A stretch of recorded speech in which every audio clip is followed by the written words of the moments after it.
My name is Selina, and today I am 81 years old. I have spent many years in silence, keeping my words hidden, like someone who stores burned letters inside a drawer that no one ever opens, pretending that everything I lived through was just a bad dream from which one simply wakes up and moves on. But that is not true. Memories do not fall asleep. They are not forgotten. They do not vanish. They remain somewhere within the body, behind the bones, in the back that creaks every morning, or in the feet that no longer want to move.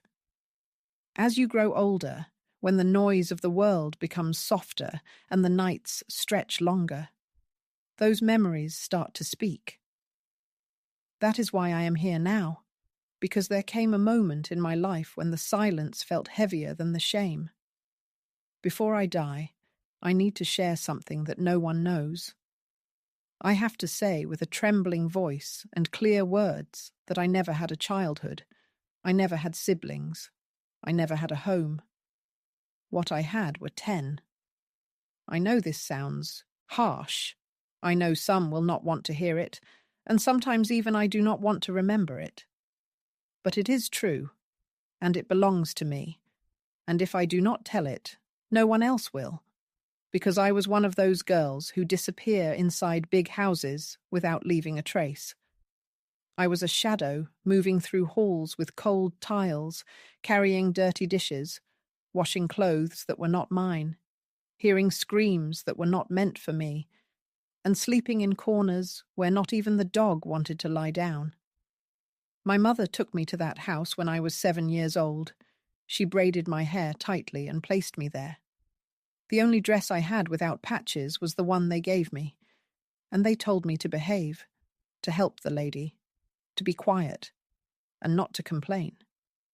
They said it was an opportunity, that this family was good people who would take care of me. I, who still fell asleep holding a rag doll and did not understand why I could no longer stay with my siblings, just nodded and let myself be taken away. I did not realize that on that day I was leaving behind my name because nobody in that house ever called me Selina. Nobody asked how I felt or gave me a hug. At first, I wondered when I would go back home. I stared out the window from the cluttered room and hoped my mother would come for me, but she never did. She never came. I learned that some words were useless. I learned to keep my questions inside. I learned not to cry loudly, not to run, not to laugh, not to bother anyone. They said, "That little girl, that is the child." I was not a person. I was a helpful presence. I washed dishes, swept floors, fetched water from the well, looked after children who were not mine, cleaned up vomit and silence. I slept on an old mattress next to the kitchen, covered with a rag and accompanied only by a skinny cat. If I had a fever, they hid me. If I got sick, they said it was laziness. If I complained, they called me ungrateful. They said I ate for free, so I had to earn my place. But I did not eat with them. Sometimes they did not even give me food. I learned to eat hard bread soaked in water and to hide when visitors would come to make me invisible when they argued, because they always argued. That house had high ceilings and soft voices, yet the shouting sounded as if it came from beneath the floor. I, being a child, absorbed everything like a broken sponge, the fear, the contempt, the abandonment. Years passed, and my body matured before my soul. At 10 years old, I already knew how to perform everything a married woman was expected to do. I knew how to cook, clean, mend clothes, shop, prepare herbal remedies for the master's pains, and tend to the children when they cried at night. I became a little grown-up, a woman without a childhood, a fractured soul that could not comprehend what I had done to deserve this. But no one explained anything to me. No one told me whether I would stay there forever or if I would ever be able to leave. The worst part was not the labor itself. The worst was the disdain, The way they looked at me as if I were an object that could move, obey, and vanish when no longer needed. Sometimes visitors would ask, "Who is she?" The lady would answer with a smile, "She is a little girl who helps us. Poor thing, she comes from a humble family." Poor thing, they said. But no one did anything. No one wondered why that girl with the dull eyes did not play, speak, or smile. When I turned 12, I started bleeding for the first time. I hid in the bathroom, frightened, thinking I was dying. I understood nothing. No one had ever told me about this. When the lady found out, she yelled at me for being disgusting and asked how such a thing could happen to me. Staining the sheets meant I had to wash them with cold water and not return until they were clean. I washed myself with icy water, crying silently, feeling as if my body was filthy and growing up was a disgrace. From that moment, they forbade me from sleeping in the same room as the children. They moved me to a spot at the back of the yard where they used to store firewood, a small room without windows, with a door that did not close properly and a mattress that smelled of dampness. Sometimes at night, mice scurried across the roof, and I covered my head to avoid hearing them. My legs shook, but I was not allowed to leave. If I did, the lady would say I wanted to spy and that I should not be wandering because a girl like me needed to know her place. When I was 14, they brought in another girl, smaller, thinner, and quieter than me. They said to her the same words they said to me. "She will help around the house." That was when I understood everything. I was no longer useful. My time had ended. No one said it out loud, but I knew because they took away my tasks. They began treating me as if I were a nuisance, as if I no longer belonged, as if my worth had expired. I did not get angry or cry. I just felt a coldness in my chest that never left. I realized I had been replaced, and that I, too, was part of a cycle nobody notices, but many of us experience.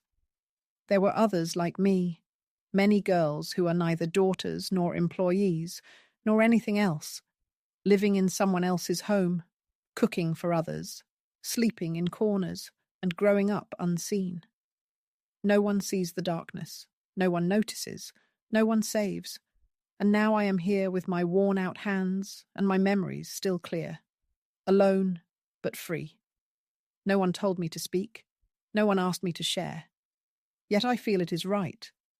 If this story reaches even one woman who experienced something similar, then it was not in vain, because what we keep inside makes us sick, and I no longer want to remain silent, because that little girl, no one hugged, no one named who belonged to everyone, and no one is still alive within me.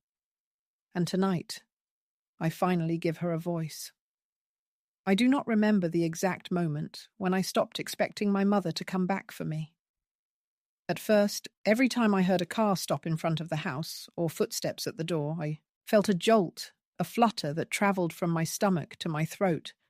But over time, that jolt faded away, turning into a heavy resignation, like a damp sheet one throws over oneself and can no longer remove. As a child, I believed my stay there was only temporary, that somehow, for some unknown reason, someone would come for me and I would return to my neighbourhood, to my narrow bed, to the shouting of my siblings, to the smell of soup my mother made with chicken bones and dried oregano. But days passed, months passed, years passed, and that hope withered away on its own until it became nothing.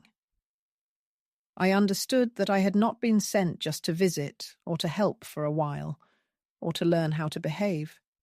They had left me there abandoned. It was almost like abandoning a small animal on a distant farm, hoping someone would feed it, and it would never return. The house where I grew up, though I lived there from 7 until 17, was a large home with white walls and a yard filled with lemon trees. It had tall windows and a dining room with a linen tablecloth where I never once sat. Everything about that place reminded me I did not belong there. From the smooth floor that I had to scrub, without leaving any spots to the bedskirts I had to iron every afternoon before the girls went to bed. I never truly knew how many people lived in that house. People were constantly coming and going. Uncles staying for long periods, cousins visiting from abroad, temporary nannies, cleaners, gardeners, private tutors. Everyone seemed to have a clear place, except for me. I was the one doing all the tasks no one else wanted to do. I swept the patios when it rained, cleaned up vomit when a guest drank too much, woke up in the middle of the night if a baby cried and no nanny was available. No one said it aloud, but everyone knew. I was there because I had nowhere else to go. Once, when I was 9, I asked about my mother.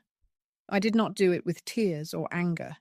It was a calm question, almost like asking, "What day? Is it today?"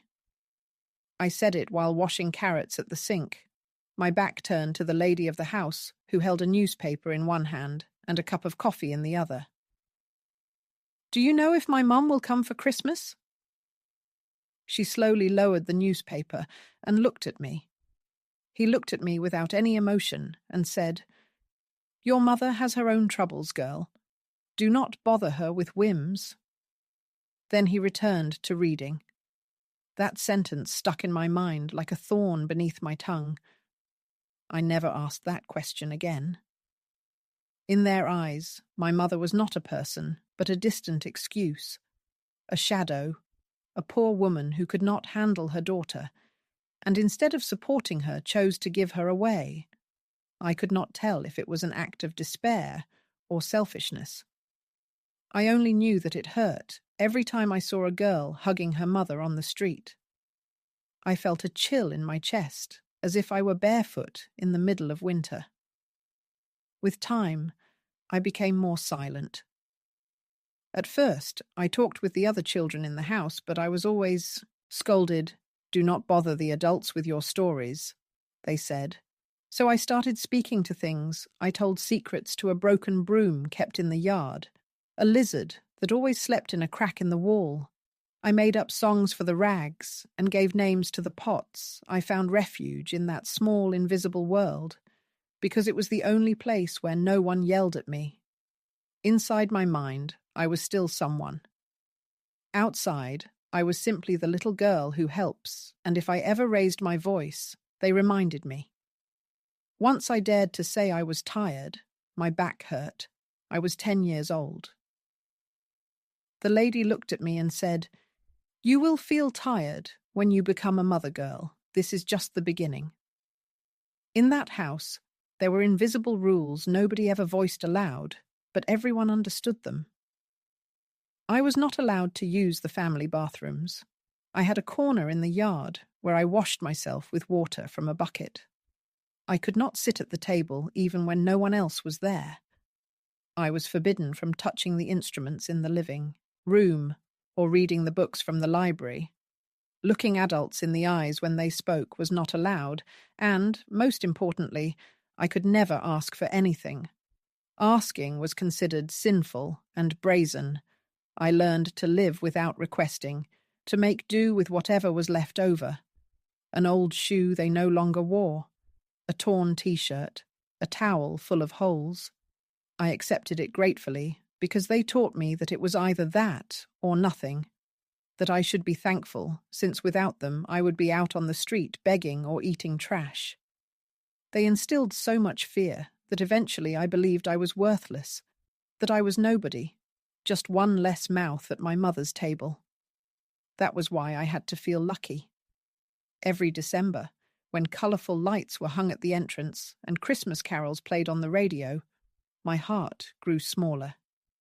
Christmas was the harshest time of the year, not because they treated me worse, but because I remembered more vividly. I recalled the taste of bread with hot coffee, seasoned with cinnamon that my mother prepared, the sound of my siblings fighting over the nativity scene, the feeling of being in a home where, even if there was hardly anything to share, at least I had a name. In the big house, Christmas was elegant and cold. They opened gifts while I remained on the sidelines. They were embracing and toasting with delicate glasses. I watched from the kitchen, stirring sauces, serving dishes, wiping away crumbs. Once a girl my age, dressed in a fancy dress with braids and shiny ribbons, brought me a candy wrapped in golden paper. She handed it to me with the air of a queen, generous, and said, "Merry Christmas, Selina." That was the only time in 10 years someone called me by my name. It was in that simple sentence that something inside me broke, not out of tenderness, not out of joy. It felt as if someone had opened a tightly sealed box and the air inside rushed out fiercely. I went to the backyard bathroom and cried, not because of the candy, not because of the girl. I cried because I realized I existed, that I had a name, that someone had remembered, even if only for a moment, that I was not a piece of furniture, not a dog, not a shadow. And that hurt because it meant others could have done the same but chose not to. They preferred to ignore me, to treat me as invisible since it was easier. From that moment on, I stopped waiting and dreaming. I became small inside, like a plant that stops growing because the sun no longer reaches it. I turned into what they wanted, quiet, obedient, absent. But deep inside, something stayed alive. Something kept every humiliation, every blow, every night of fever without care. Every time I heard a mother sing to her daughter while I fell asleep, hugging a rag. Something held onto all of that. And even though I did not know how or when, I sensed that one day that something would speak, and that day was drawing near without me realizing it yet. True torment does not begin suddenly or arrive with a loud crash. It seeps in slowly, settling into the seams of daily life, blending in with routines until one day a person notices they no longer know how to breathe without fear. This was how the silence of that home turned into a prison. It had no bars. It had no locks. But every wall held an echo of commands and barely hidden threats. Sometimes it was not even necessary for them to speak to me.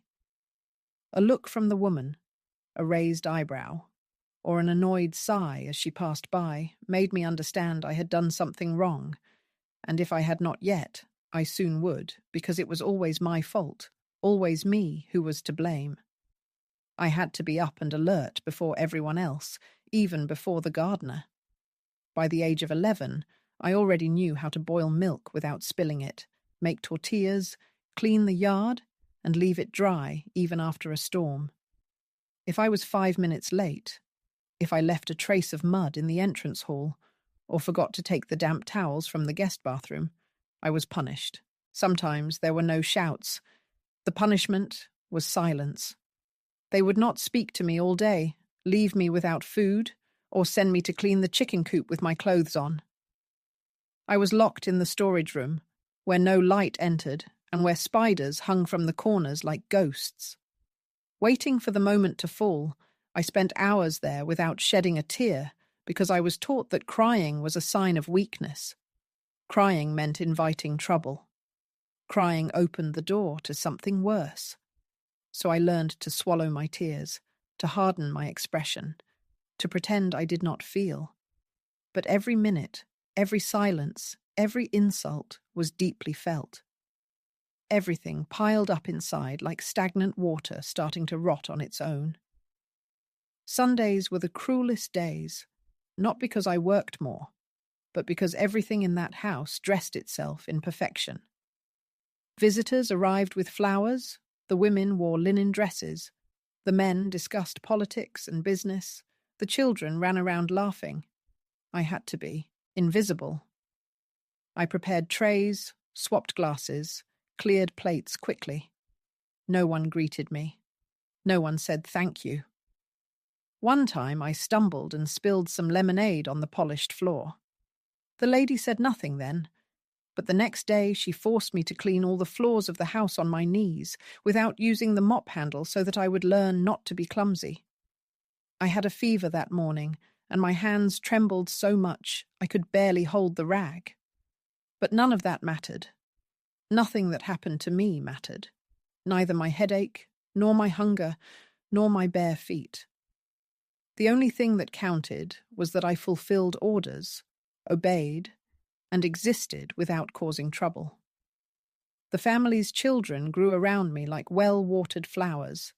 They had toys, picture books, and new clothes every season. Clothes that I dressed them in. She would bathe them and take them by the hand to their painting or piano lessons. She brushed their teeth and straightened their sheets at night. She prepared their favourite snacks. Sometimes one of them smiled at me and said, "Thank you." That small gesture broke me inside because it reminded me that I was also a child, even though no one saw me that way anymore. It reminded me that in a different world I might have been like them, but in mine I was the unpaid servant, the girl without a last name, the child without a birthday. They never celebrated mine. No one knew the date, or maybe they did, but did not care. The first time I asked if I could have a small cake, they told me no, that it was only for the children who belonged in that place, and I had to know my role. And I understood. Oh, how I understood. As I entered my teenage years, things worsened. My body began to change, and that seemed to bother everyone. The lady started to look at me differently. She demanded I wear old, large, unattractive clothes. She made me pull my hair back tightly without a single strand loose. She told me I must not provoke, not look men in the eyes, not sway my hips while walking. I did not understand what she meant, but I was scared. One day she caught me washing clothes and yelled at me to stop moving my head to the rhythm of the music, because those were street behaviours. From then on, whenever there were adult men in the house, they sent me to the back. They said I should not be present. Once a friend of the boss tapped me on the back. As if I were a piece of furniture, I said nothing. I froze, feeling that gesture pierce me like a dirty knife. The lady saw, it glanced at me, and without a word, that same night, sent me to the farthest room in the yard where the dogs used to sleep. I did not sleep that night. I stayed awake, staring at the holy ceiling, wondering if I had done something wrong. If for some reason, unknowingly, I had become guilty.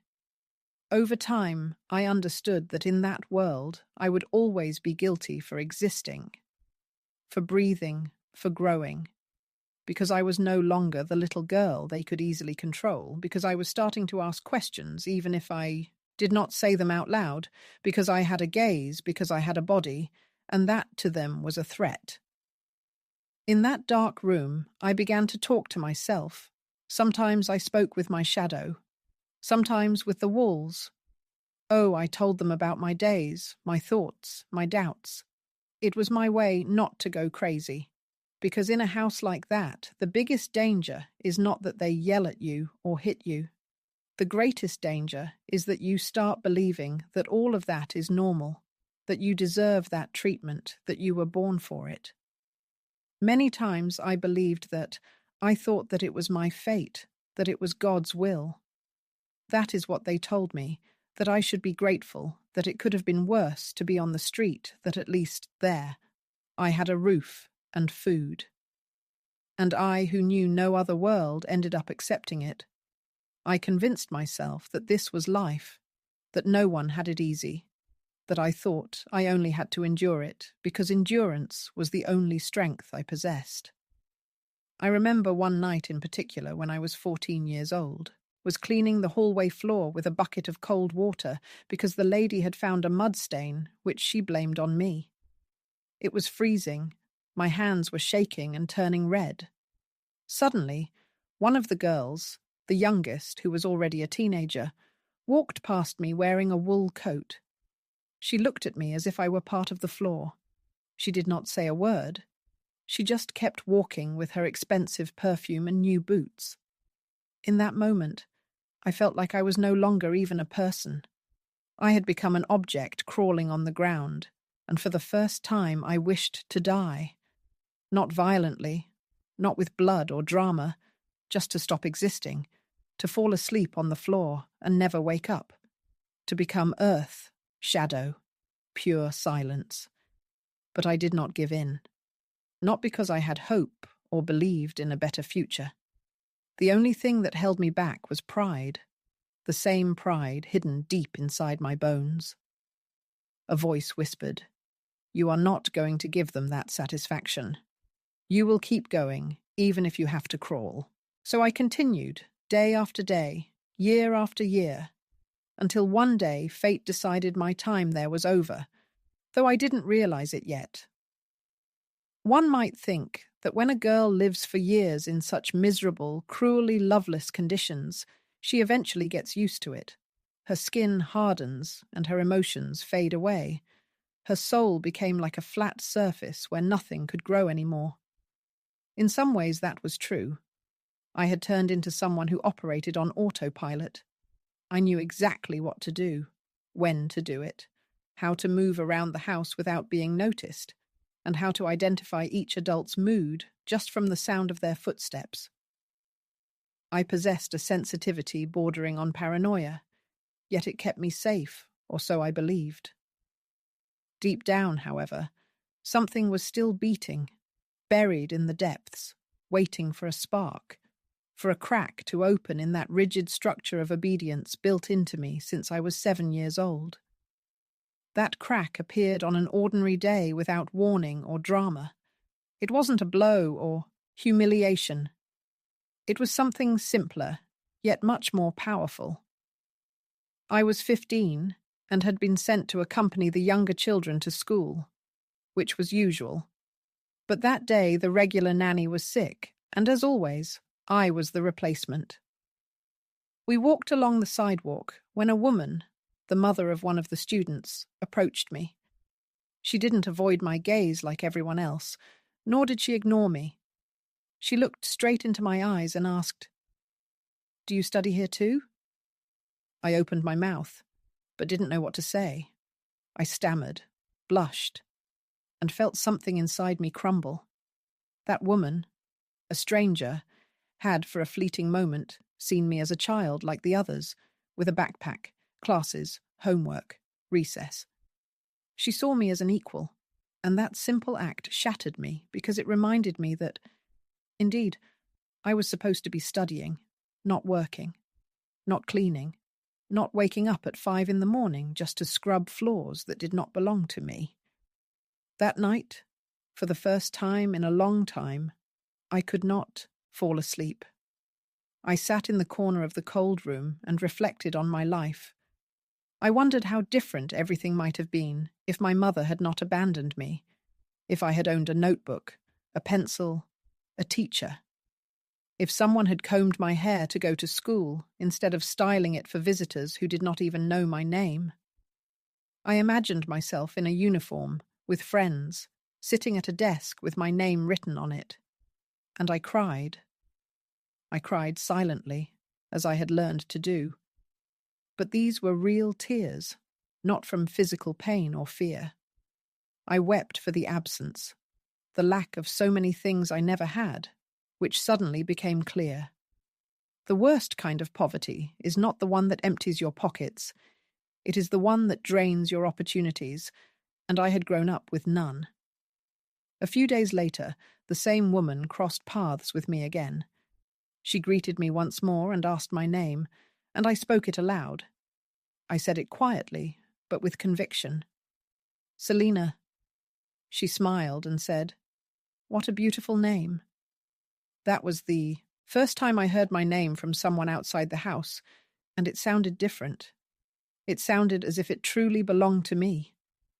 That night, I repeated that name dozens of times under my breath, like a mantra, because I was afraid of forgetting it. For years, I had been called many things. Girl, little one, that one. and sometimes I no longer knew who I was. But now, with that name, I began to feel a sense of identity again. I said it upon waking, going to bed, washing, sweeping. Selina, as if reaffirming it, could anchor me to something beyond that courtyard, those walls, that imposed fate. It was then that I began to see the house with new eyes. I no longer just obeyed. I observed and started to notice things I had never seen before.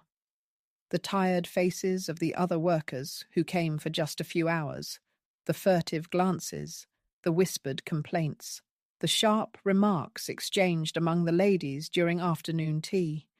I began to realize that the house, which seemed flawless on the outside, was actually built on rotten foundations. The respect everyone showed to the lady was nothing but disguised fear. The gentleman, so polite in public, was a cold man, incapable of kind words, and the children grew up empty and spoiled, detached from the real world. I understood with a mix of anger and sadness that this family was no better than me, that they were not superior. They had simply been luckier. I started to dream, not of grand things or luxuries, but of simple desires. A bed of my own, a notebook, a place where no one shouted at me. I dreamed of a conversation without fear, of being able to say, "I am tired," without it being taken as an insult. At first, those dreams frightened me, because dreaming in my world was dangerous. Dreaming was an act of rebellion. Dreaming was opening doors that could be slammed shut with violence. But I could no longer hold back. I had tasted the power of a question, the strength of a different gaze, and that could not be erased. It was at this point that I discovered something new.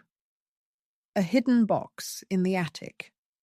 While searching for some old curtains, I discovered a wooden box tucked behind a dusty piece of furniture. The box was closed with a loose knot, and inside there were yellowed, aged letters with faded ink. They belonged to a woman who had worked in that house many years ago. She never revealed her full name, only signing as M. In her letters, addressed to a friend, she shared her experiences living in that house. She described the abuses she endured, the contempt she faced, and the overwhelming loneliness. She said she felt invisible and feared losing her mind. Writing was her only solace. In one of the last letters, she wrote, "If anyone else ever finds this, know that you are not alone. This house destroys you from within, but you can escape.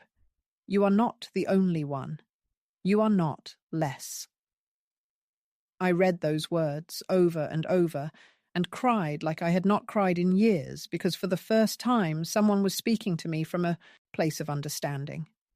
Someone before me had lived through the same pain. I realized I was not crazy, not exaggerating, not weak, but a victim. And that, as harsh as it sounds, was a relief. Naming what I was living through, calling it what it was. Not an ordinary life, not a difficult childhood, not a passing phase, but abuse, neglect, domestic slavery. And I had the right to say it, to feel it, not to accept it. From that day on, I began to change, not outwardly. I did not stop working or obeying, but something inside me straightened. I told myself that I would survive, that I knew sooner or later I would have a different life. I didn't know how or have a plan, but I no longer saw myself dying in that yard or aging surrounded by rags and shouting.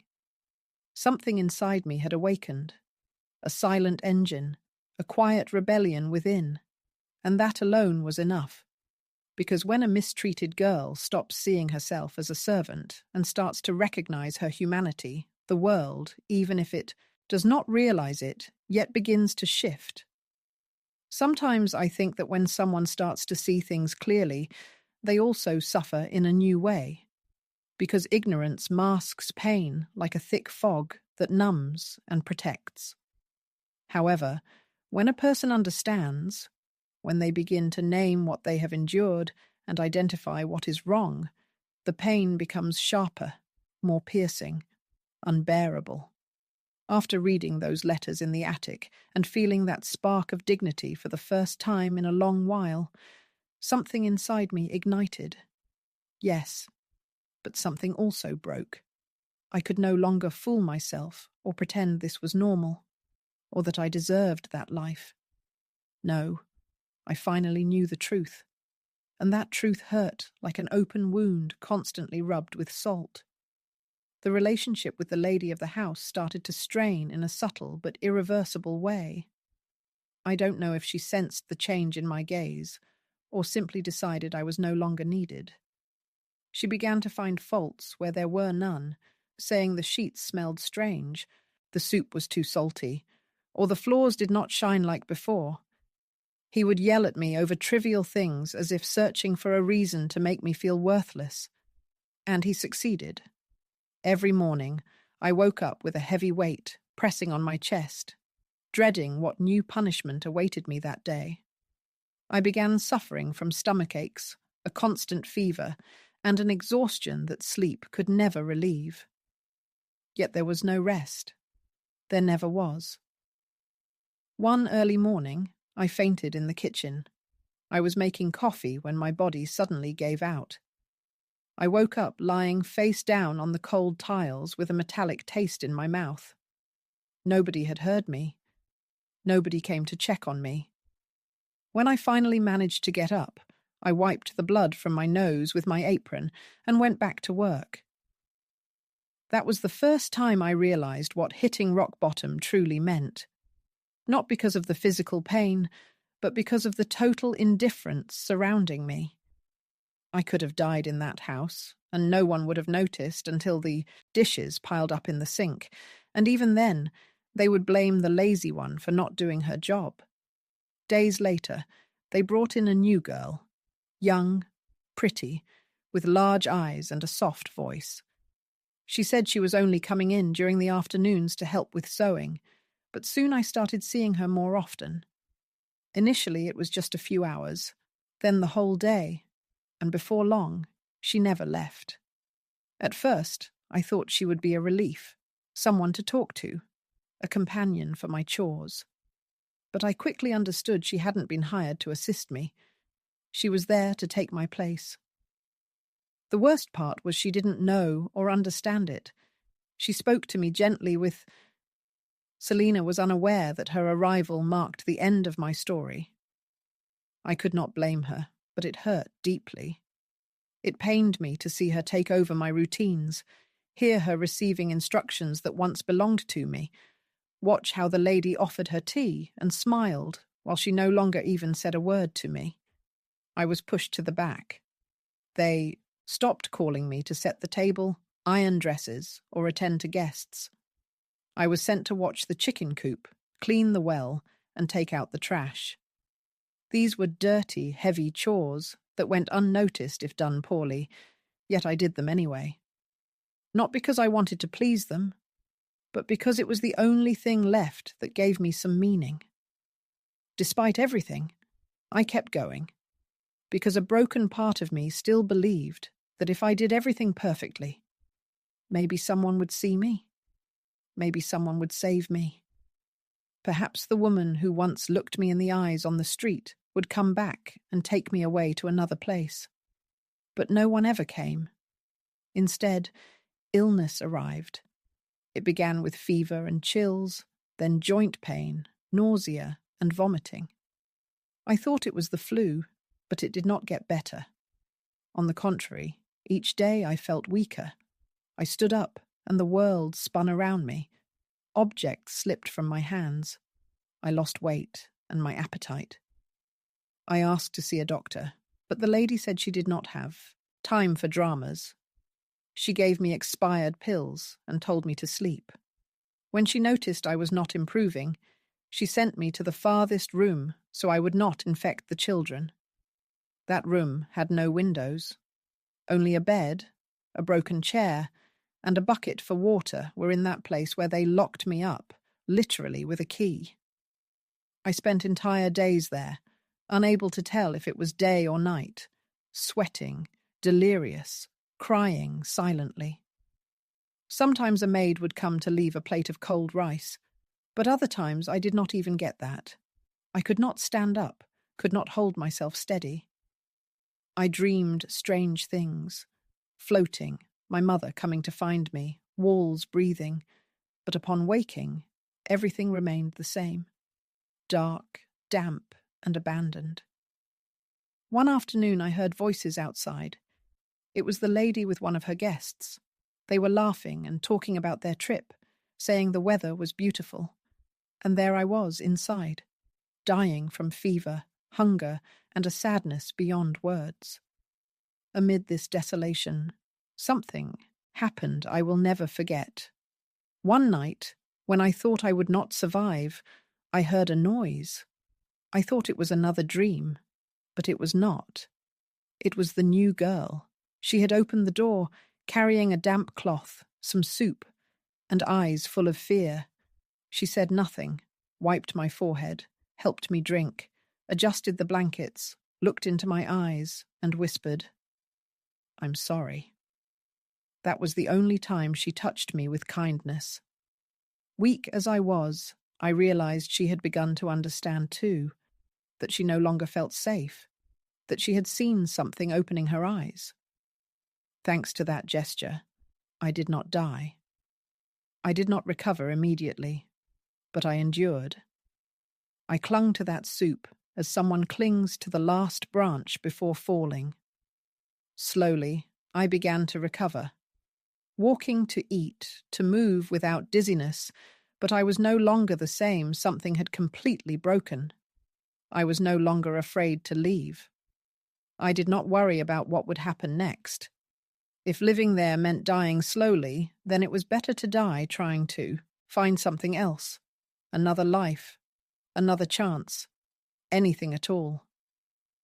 So one night, quietly, without noise, without farewells, without hatred, I left. I crossed the gate slowly, wearing an old dress and carrying a cloth bag. I walked without looking back. I did not know where I was going. I had no one to call. But for the first time in a long while, my steps were not commands, they were my own. Even though I trembled, and even though the world outside was frightening, I knew I would never belong to anyone ever again. For many years after fleeing that house, I lived like a shadow, moving between bus stations, temporary lodging, borrowed kitchens, and shared beds. I had no family, no partner, no children. Sometimes I said it was by choice that I preferred solitude. But the truth was, deep down, I did not know how to trust anyone. I did not know how to love without fear. I did not know how to sleep without feeling someone might wake me with screams in the middle of the night. Invisible wounds take the longest time to heal, and mine were so deeply rooted that even if no one could see them, they hurt as if I were still 15 with a fever locked in a dark room. I worked however I could in laundries, in small diners, watching other people's children ironing clothes in houses, where the boss did greet me, where the lady did not shout, where at least I could receive a glass of clean water without needing to beg for it. Occasionally I encountered kind-hearted people, elderly women who offered me a warm meal, shop owners who gave me work without many questions. And although I lived with the bare minimum, often hungry and cold, I still felt free. Nobody ruled me. Nobody touched me without my consent. Nobody forced me to pretend I did not exist. It was decades like that. Time passed. Faces changed. The streets alike. One day I realized I was old. Not suddenly. Not when looking in a mirror. I understood it one ordinary afternoon when trying to climb onto a bus and noticing my legs no longer obeyed as they once did. I recognized it when I began forgetting the names of places, sitting on a park bench unable to follow the conversations of young people. I knew because there was no longer anyone waiting for me. No letter, no phone call. Only I, Selina, old, alone, but alive. It happened on one of those Sunday afternoons when the air smells of bread and church bells, when something occurred that I never thought would shake me so deeply. I was at a parish market buying some cheap empanadas when I heard a voice I was familiar with, a voice heard hundreds of times amid scoldings and commands, a voice I believed buried. Slowly, I turned, and there she was, the elderly lady too, thinner, more fragile, dressed in soft colours, with her white hair neatly tied in a bun. She walked between stalls carrying a bag. A smiling woman, holding the arm of a young lady, perhaps her granddaughter, treated her with tenderness. People greeted her with respect. Some called her Doña. I was stunned. I felt as if the ground was opening beneath my feet. Not from fear nor anger, but from bewilderment, because I had never pictured her so ordinary, so human, so beloved. She who had scorned me, who had made me sick, who had reduced me to nothing, was now a charming lady in a village where it seemed everyone adored her. I approached without thinking, as if my feet moved on their own. I had no plan, no idea what I would say, only that I couldn't leave without looking her in the eyes. When I was just a few steps away, she turned and looked at me. Her eyes showed no surprise, only politeness. "We know each other," she said with a smile. That smile cut through me like a knife, because it was genuine, because there was no trace of guilt, because to her I was just another face among thousands who passed through her life without significance. I did not say my name, did not shout, did not cry. I simply replied, "You had a girl in your home, but never saw her." Then I walked away. I wandered aimlessly for hours. My feet felt numb. I didn't know if what had just happened brought me peace or opened a fresh wound. Perhaps both. But something was different, something I had never felt before. Closure, for the first time. That story had an ending. I no longer lived there. I was no longer that child. I was a grown woman. Hurt, yes, but resolute. And she, that woman who once had a child. The control over me now was nothing more than a faint trace from the past that could no longer reach me. That night, I slept for the first time without nightmares. Many years have passed since the day I saw her again, and every time I reflect on that meeting, it feels less like a coincidence and more like a sign. Not for her, but for me. Because if there is one thing I have learned with time, it is that healing does not require the other person to acknowledge the harm. I spent most of my life waiting for someone to say, "I am sorry," for an apology, a gesture, any small recognition that what I experienced was unfair. But none came, not from my mother who never returned for me, not from a family who treated me like a breathing piece of furniture, nor from those who saw and stayed silent. And yet, here I am whole, perhaps not happy, maybe not complete, but whole. And for a woman like me, that is a miracle. Sometimes people ask me why I never sought revenge, why I did not report it, or why I never went on television to share my story. My answer is always the same. My way of winning was surviving. The system that consumed me is built to deny, to question us, to make us feel guilty even for simply breathing. In those days, there were no phones, no social media, no shelters. There was only silence, shame, and the command to endure. And I endured, not out of submission, but because it was all I had, because I did not know there was another choice. Now that I am old, and my body trembles, and my back aches now that I walk more slowly and tire much quicker, I know that holding on was the boldest act of defiance. I could have performed. I live alone, yes, but I do not feel lonely. Some days neighbours come to visit me. Other times I go to the market and chat with the shopkeepers. They call me, and even though sometimes they do not remember my story well, they treat me with respect.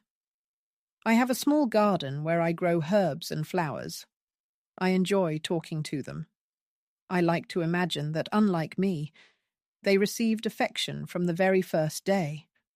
Sometimes I sit on the porch with a cup of tea and watch the children passing by as they leave school.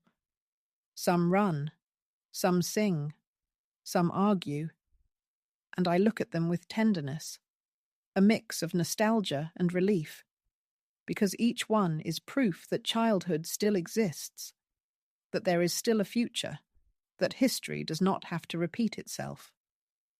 Over the years I have learned to forgive, not out of kindness or religion, but out of necessity.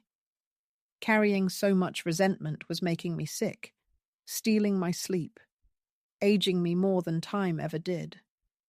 So one day, without any ceremony or witnesses, I decided to let go.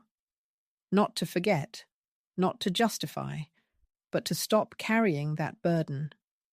When I released that weight, I felt my body breathe differently, finally able to face the mirror and see the girl I once was, not as a forever victim, but as a quiet warrior who endured the impossible. I do not know how much time I have left. Death does not frighten me. What scares me is that no one remembers that.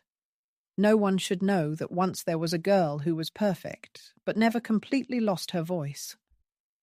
That is why I decided to speak out, because there are others like me. Perhaps a young woman listens to this and realizes she is not insane or alone, and that what they do to her is wrong, because maybe a mother remembers that a daughter is not handed over like an old bundle. Maybe someone hearing my story will choose to act differently. I had no siblings, no toys, and no embraces. But now I have my story, and that means more to me than any inheritance. It belongs to me, because no one can take it away. I wrote it with every tear, every scar, every dawn, when I decided to keep living, even though everything told me it was pointless. Now, when the evening falls and the sun paints the walls with golden shades, I like to sit in my old chair, close my eyes, and give thanks. Not for what I went through, but for having come out of there with my heart still alive, because despite everything, here I am. That girl I once was, the one who fell so much and endured so much, can finally rest. She can finally say, I made it. They did not destroy me. I am alive, and no one owns me.